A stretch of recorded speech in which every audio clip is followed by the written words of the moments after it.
বিসমিল্লাহির রহমানির রহিম। আমি আছি দক্ষিণ আফ্রিকার জোহানেসবার্গ শহরের, যেই স্টেটটি দীর্ঘদিন বন্ধ ছিল। এটি গ্যাস লাইন বিস্ফোরণের কারণে এই রোডটি দুর্ভোগের কারণ হয়ে দাঁড়িয়েছে এই জোহানেসবার্গ ব্যবসায়ীদের। এটি দীর্ঘ 2 বছর পরে এই রোডটি নির্মাণ হয়েছে। অ্যাকচুয়ালি নির্মাণ তাড়াতাড়ি হয় নাই, এটি হয়েছে এখন G20 সম্মেলনের আসন্ন নভেম্বরে। এজন্য এটি দ্রুত কাজটি সম্পন্ন হয়েছে।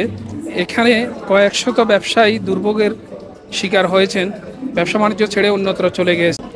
আপনারা দেখতেছেন রোডের এই কিছু কিছু জায়গায় রোডটি অনেকটা সংকীর্ণ করে দিয়েছে। যেখানে আগে 4টি লেনে গাড়ি চলতো, সেখানে 3টি লেন করে দেওয়া হয়েছে। এবং কি আপনারা অবশ্যই দেখতে পাচ্ছেন এই রোডটি অনেক সুন্দরভাবে করানো হয়েছে, যদিও অনেক সময় নিয়েছে, অনেক দুর্ভোগের কারণ হয়েছিল।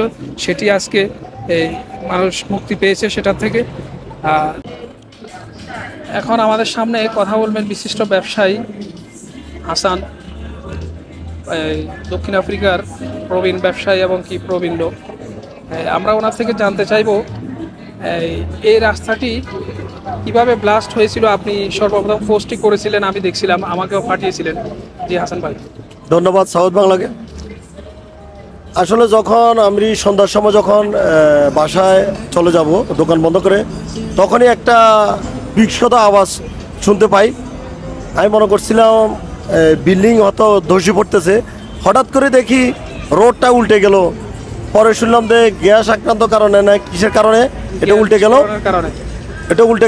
উল্টে যাওয়ার পরে বিগত আজকে 2 বছর প্রায় অনেক ব্যবসায়িকভাবে ক্ষতিগ্রস্ত। ব্যবসায়ীরা প্রায় 200-300 ব্যবসায়ী কীভাবে বললেন, অনেকজনে ভাড়া দিতে পারে নাই, অনেকজনে দোকান বন্ধ করে চলে গেছে।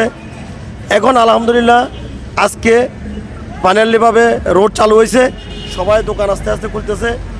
অনেক লসের সম্মুখীন হয়েছে বাংলাদেশি ও বিভিন্ন দেশের ব্যবসায়ী। ধন্যবাদ জানাচ্ছি।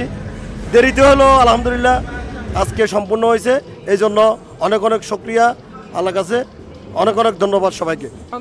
যদি বলেন এক মিনিটে, দক্ষিণ আফ্রিকার ব্যবসা কি পরিস্থিতি, মানুষের কালকেও দেখছেন একটি অঘটন ঘটে গেছে, একটি বাঙালি মেরে ফেলা হয়েছে দোকানের মধ্যে, তার লাশ খুঁজে পেয়েছে নিখোঁজের 2 দিন পরে। না, আসলে আমি বাংলাদেশি ভাইদেরকে অবশ্যই অবগত করব। এখানে মালয়ের লোকদেরকে রাখতেছেন, ঠিক আছে, কাজ করার জন্য। কেন আপনাদের সাথে রাখবেন ওদেরকে? যখন কাজ শেষ ওদেরকে বের করে দেন। প্রয়োজনে আপনি 2000 টাকা বাড়াই দিই, যেখানে আপনি কালো 2টা লাগবে ওইখানে বাঙালি 1টা রাখেন। বাঙালি আপনাকে মারবে না, কিন্তু কালাকে নিয়ে আপনি শুয়ে থাকেন রুমে একসাথে, আপনি 4000 রান সেভ করার জন্য, তখন লাইফটাই তো আপনি চলে গেলো।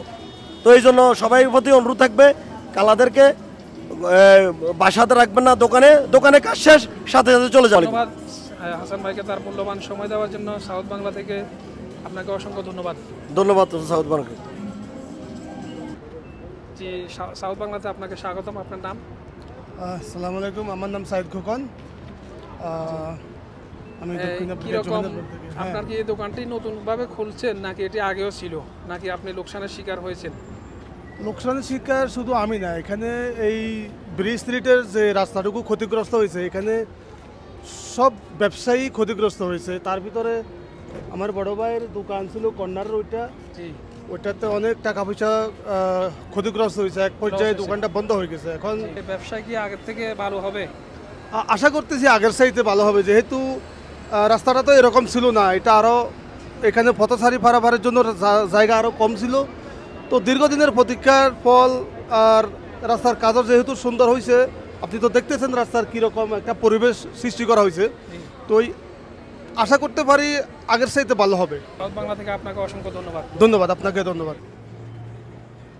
দর্শক, আমি এখানে একটি রোডের মধ্যখান থেকে একজন দোকানদার ভাইয়ের সাথে, সকাল থেকে ওনার দোকানে সাইনবোর্ডে এখনো নাই, মনে হচ্ছে অনেকদিন বন্ধ থাকার কারণে নতুন করে সবাই দোকান চালু করতেছে।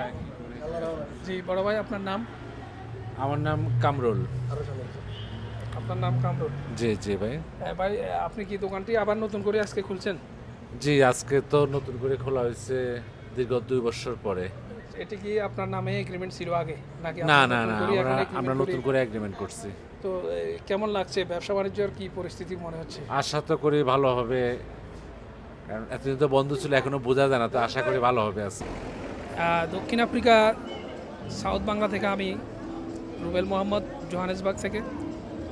সবাইকে ধন্যবাদ, ভালো থাকবেন। আসসালামু আলাইকুম ওয়া রাহমাতুল্লাহি ওয়া বারাকাতুহু।